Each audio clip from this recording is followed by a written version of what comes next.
Hello dear students. Advance welding technology के second module का आज हम सेकंड लेक्चर स्टार्ट करते हैं। इस लेक्चर में हम दो वेल्डिंग के बारे में डिस्कस करेंगे। First one is TIG welding and second one is MiG welding. सबसे पहले हम बात करते हैं टिग वेल्डिंग की। टिग वेल्डिंग के पीछे का बैकग्राउंड क्या है, पहले हम उसे देखते हैं।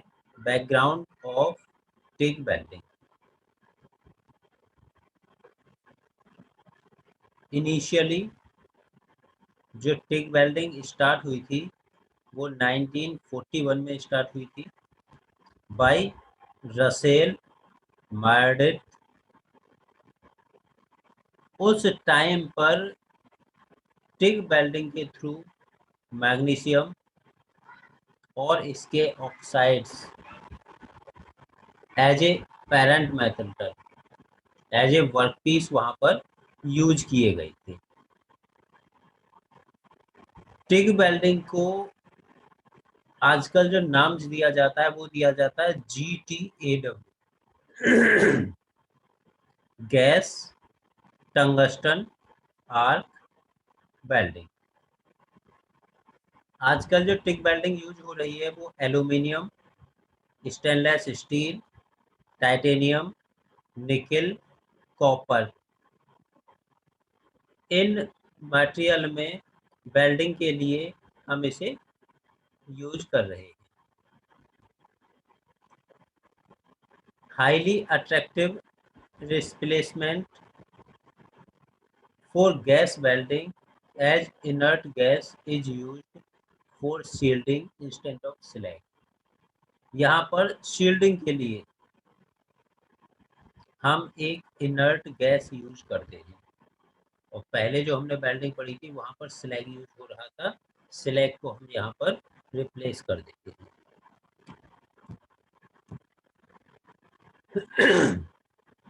टिग वेल्डिंग का प्रोसेस क्या है, कैसे टिग वेल्डिंग हो रही। आर्क इज स्टक बिटवीन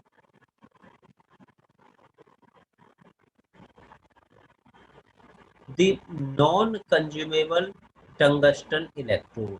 जो टिग वेल्डिंग में यूज करते हैं हम, वो हमारा नॉन कंज्यूमेबल इलेक्ट्रोड होता है और जो टंगस्टन का होता है। And workpiece to fuse metal. Workpiece और इलेक्ट्रोड के बीच में हम आर्क प्रोड्यूस करते हैं बेस मेटल को, यानी कि वर्क पीस को फ्यूज कराने के लिए। और जो हमारा इलेक्ट्रोड होता है वो नॉन कंज्यूमेबल टाइप का होता है।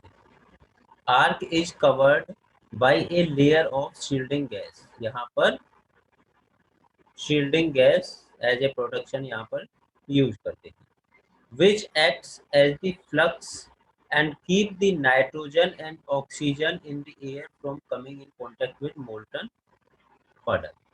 जो मोल्टन मेटल है उसके कांटेक्ट में जो एनवायरनमेंट की एयर है वो एयर नहीं आती, यानी कि नाइट्रोजन और ऑक्सीजन उसके साथ कोई रिएक्शन नहीं करती।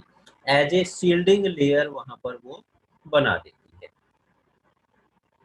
व्हेन द पडल is formed on the base metal, the torch is moved along the joint until the workpiece is fused together। जब वहां पर मोल्टन मेटल बनना शुरू हो जाता है बेस मेटल के ऊपर, तो टॉर्च जॉइंट की तरफ मूव करती है और वो वर्क पीस के साथ फ्यूज हो जाती है, उसके साथ मेल्ट हो जाती है। ए फिलर रॉड मे और may not be use. Filler rod हम यूज कर भी सकते हैं और जरूरी नहीं है नहीं कर सकते। If a filler rod is used, it should be same composition as base metal। Filler rod अगर हम यूज कर रहे हैं तो वो फिलर रॉड का जो कंपोजिशन होगा वो वही होगा जो हमारा वर्क पीस का कंपोजिशन है। मीन्स क्योंकि फिलर रॉड क्या होती है, आर्क के साथ कांटेक्ट में आती है और वो मेल्ट हो जाती है और मेल्ट होके उस वर्क पीस के ऊपर सेट हो जाती है। और इस फिलर रॉड को हम मैनुअली फीड करते हैं, हाथ से हम फीड करते हैं और अपने अकॉर्डिंग उसे मूव करा लेते हैं। तो filler rod feed manually. The torch may be moved in a semicircular motion to vary the width of the beam. जो फिलर रॉड है वो सेमी सर्कुलर मोशन में हम मूव कराते हैं। तो यहाँ पर ये स्ट्रक्चर दिखाया गया है। यहाँ जो डेवलप हो रहा है ये हमारा बेल्ट एरिया है और यहाँ पर हमारा मोल्टन मेटल होता है। ये हमने एक फिलर रॉड दी हुई है, यहाँ ये आर्क प्रोड्यूस हो रही है और इसके ऊपर ये गैस की एक शील्डिंग बन गई है जिसे बोलते हैं गैस शील्डिंग गैस है। ये मेटल हमारा सॉलिडिफाई होने के बाद का मेटल है। यहाँ पर दो इनर बॉक्स बने हुए हैं जिसमें एक में इलेक्ट्रोड लीड आती है, दूसरे में हमारी शील्डिंग गैस आती है। ऊपर का ये कैप होता है इसका इलेक्ट्रोड के ऊपर, ये टॉर्च बॉडी होती है और ये कलेक्ट बॉडी होती है और यहाँ पर फिर नोजल लगा है और इसके बीच में एक इलेक्ट्रोड होता है जो नॉन कंज्यूमेबल टाइप का होता है, टंगस्टन का इलेक्ट्रोड होता है। फीचर क्या है टिग वेल्डिंग के? टेम्परेचर इसका 10,000 केल्विन की रेंज में होता है। इसमें ऑटोमेटिक भी वेल्डिंग कर सकते हैं और मैनुअल टेक्निक भी यूज कर सकते हैं। टिग में be done in all position, किसी भी पोजीशन में टिग कर सकते हैं और मेटल की थिकनेस इसमें 5 mm तक हम वेल्ड कर सकते हैं। वेल्ड स्पीड इसकी 8 mm पर सेकंड से लेके 50 mm पर सेकंड तक हो सकती है। With superior arc and weld puddle control, clean weld are produced। जो वेल्ड की क्वालिटी होती है वो क्लीन होती है। नो स्पार्क और spatter because only the necessary amount of filler metal is added in the weld code. Filler metal जो हम ऐड कर रहे हैं वो मैनुअली कर रहे हैं और वो फिलर मेटल हम उतना ही ऐड करते हैं जितना हमें रिक्वायर्ड होता है। सो कोई भी स्पैटर वहाँ पर नहीं बनता, कोई भी वहाँ पर डॉट्स बनते नहीं बनते, कोई वहाँ पर स्मोक नहीं होता, फ्यूम्स नहीं होती। इसमें फ्लक्स की रिक्वायरमेंट नहीं है क्योंकि यहाँ पर हम इनर्ट गैस यूज करते हैं। इनर्ट गैस में हमारी argon gas protect the weld core from contamination. तो ये डिफरेंट डिफरेंट व्यू दिखाए गए हैं। यहाँ पर अगर हम देखें ये हमारी टॉर्च हो गई कंप्लीट और सेकंड हैंड से मैनुअली यहाँ पर हम फिलर मेटल को दे रहे हैं। ये पोजीशन हमारी फिलर रॉड की हॉरिजॉन्टल और वेल्डिंग हॉरिजॉन्टल दिखाई गई है। यहाँ पर ये पोजीशन वर्टिकल पोजीशन दिखाई गई है सेकंड वाले डायग्राम में। तो डिफरेंट डिफरेंट पोजीशन में हम कहीं भी कर सकते हैं, हॉरिजॉन्टल वेल्डिंग कर सकते हैं, वर्टिकली वेल्डिंग कर सकते हैं। अब इक्विपमेंट क्या क्या यूज होते हैं? एक तो वेल्डिंग करंट जनरेटर यूज होता है और उसमें दोनों तरह की हो सकती है, डीसी स्टेट पोलरिटी भी हो सकती है और एसी करंट भी यूज कर सकते हैं। उसके बाद electrode lead holds for current, electrode जिसमें लगाते हैं हम वो लीड यानी कि केबल यूज करते हैं। May be a wagon tube और flexible cable shielding gas hose. तो शील्डिंग गैस के लिए भी और इलेक्ट्रोड के लिए भी वहाँ पर फ्लेक्सिबल टाइप का केबल यूज किया जाता है। Gas cylinder with flow meter, ये गैस सिलेंडर शो हो रहा है यहाँ पर फ्लो मीटर के साथ, जिससे हमारी गैस का फ्लो पता लगता है। देन वेल्डिंग टॉर्च, ये हमारी वेल्डिंग टॉर्च है जो सबसे लास्ट में लगी रहती है, जिसके थ्रू हम वेल्डिंग कर रहे होते हैं। अब जो टॉर्च होती है, उस टॉर्च के कौन कौन से डिफरेंट डिफरेंट पार्ट्स होते हैं, क्या उनकी पोजीशन होती है, ओरिएंटेशन होता है, क्या होता है। पहले वाले डायग्राम में हमने देखा था नोजल लगा होता है गैस फ्लो के लिए, nozzle for gas flow.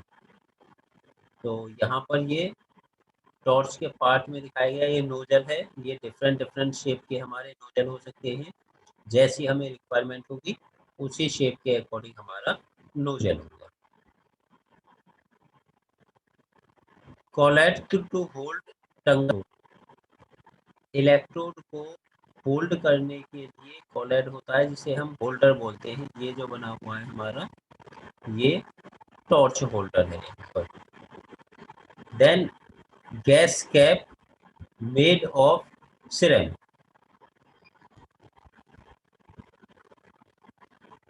Gas की कैप होती है जो कि सिरेमिक भी बनी होती है, जहाँ से हमारी इनर्ट गैस इंसर्ट हो रही होती है। टंगस्टन इलेक्ट्रोड, जो कि नॉन कंज्यूमेबल टाइप का होगा, to be grained before inserting into the collet, और हमारा टंगस्टन इलेक्ट्रोड हो गया। ये हमारे मेन पार्ट हो गए जो इस वेल्डिंग में यूज हो रहे होते हैं।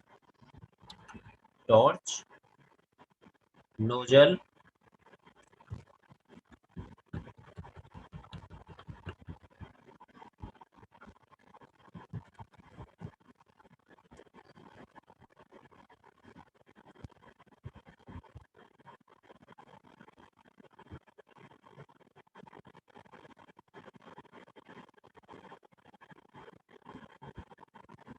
Collet to hold tungsten electrode, जो इलेक्ट्रोड हमारा होता है वो टंगस्टन का बना होता है और नॉन कंज्यूमेबल टाइप का होता है।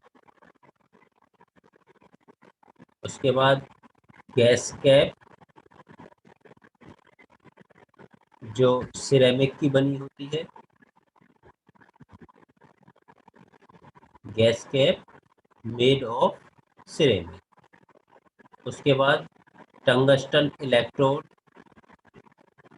To be grind before inserting into the collet, और जो इलेक्ट्रोड होता है वो कॉलेट में इंसर्ट कराया जाता है। कॉलेट यूज भी हम इसलिए करते हैं कि वो टंगस्टन इलेक्ट्रोड को होल्ड कर सके, उसे होल्ड करने के लिए हम इलेक्ट्रोड यूज करते हैं।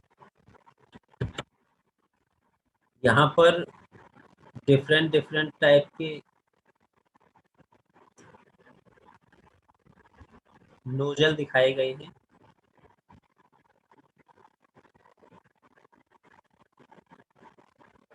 पहला हमारा दिखाया गया है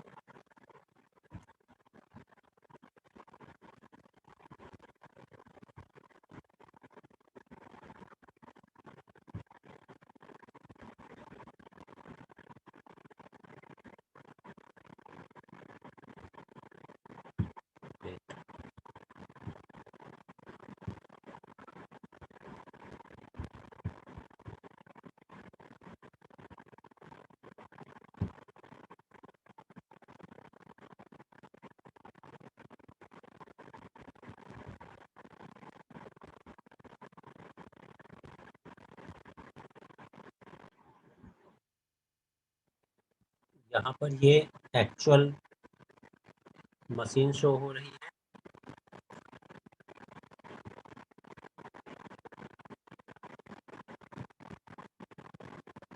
वेल्डिंग के स्टेप्स यहाँ पर दिखाए गए हैं, स्टेट पोलैरिटी, या एसी करंट ले सकते हैं, वोल्टेज वेरिएबल यहाँ पर यूज़ कर सकते हैं।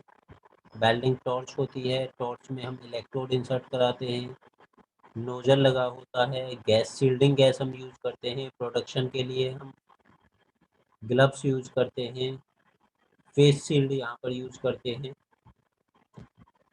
ये डिफरेंट डिफरेंट पोजीशंस यहाँ पर दिखाई।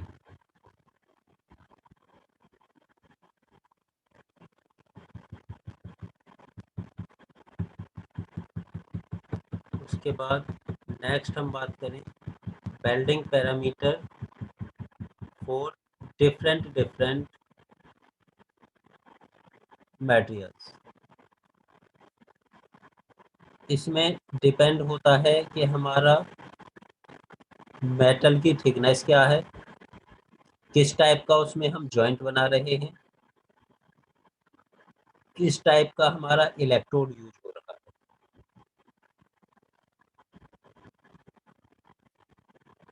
शील्डिंग के लिए जो यूज करते हैं हम इनर्ट गैसेस, उसमें आर्गन और हीलियम, इन दोनों में कंपैरिजन दिखाया गया है। क्या डिफरेंस रहता है अगर argon as a shielding gas use कर रहे हैं और helium as a shielding use कर रहे हैं। आर्गन का वेट ज़्यादा होता है, आर्क स्टार्टिंग अच्छा होता है, बेस मेटल का डिस्टॉर्जन कम होता है, क्लीनिंग एक्शन हमारा अच्छा होता है, आर्क स्टेबिलिटी हमारी अच्छी होती है, आर्क कोन फोकस्ड रहता है, लोअर आर्क वोल्टेज से काम चल जाता है, 10 to 30 CFS फ्लो रेट होता है और थिन शीट के लिए हम इसे यूज करते हैं। हीलियम की अगर बात करें, फास्टर ट्रेवल स्पीड होती है, पेनिट्रेशन इसमें ज़्यादा होता है, आर्क स्टार्टिंग इसमें डिफिकल्ट होता है, लेस क्लीनिंग एक्शन, क्लीनिंग की ज़्यादा ज़रूरत नहीं होती, फ्लेयर्ड आर्क कोन होती है, हाई आर्क वोल्टेज रिक्वायर्ड होता है, हायर फ्लो रेट होता है, आर्गन की कंपैरिजन में 2 टाइम्स होता है, आर्गन से ज़्यादा महंगी होती है और ये इसे यूज। तो as a shielding gas argon और हीलियम का यहाँ पर कंपैरिजन दिखाया गया है कि हम आर्गन यूज कर रहे हैं और हम अगर हीलियम यूज कर रहे हैं तो उन दोनों में कंपैरिजन होगा। अगर हमें थिन शीट को वेल्ड करना है तो हम आर्गन यूज करेंगे, अगर हमें थिक शीट को यूज करना है, थिक शीट को वेल्ड करना है तो हम हीलियम यूज करेंगे। अगर हमें ज़्यादा पेनिट्रेशन चाहिए तो हीलियम का पेनिट्रेशन ज़्यादा होता है, कम होता है। स्टेबिलिटी की बात करें अगर हम, आर्गन की आर्क स्टेबिलिटी अच्छी होती है और हीलियम की आर्क स्टेबिलिटी इतनी अच्छी नहीं होती है। उसके बाद वोल्टेज की अगर बात कर रहे हैं, आर्क वोल्टेज, आर्गन में आर्क वोल्टेज लो होता है और जब हीलियम में आर्क वोल्टेज हाई होता है, हाई आर्क वोल्टेज वहाँ पर हम यूज करते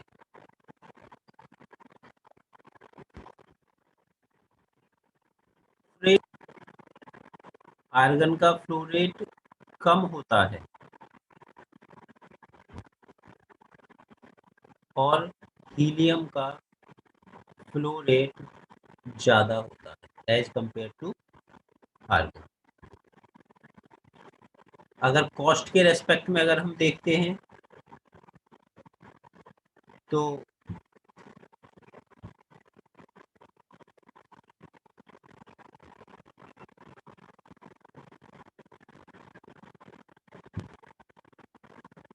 आर्गन की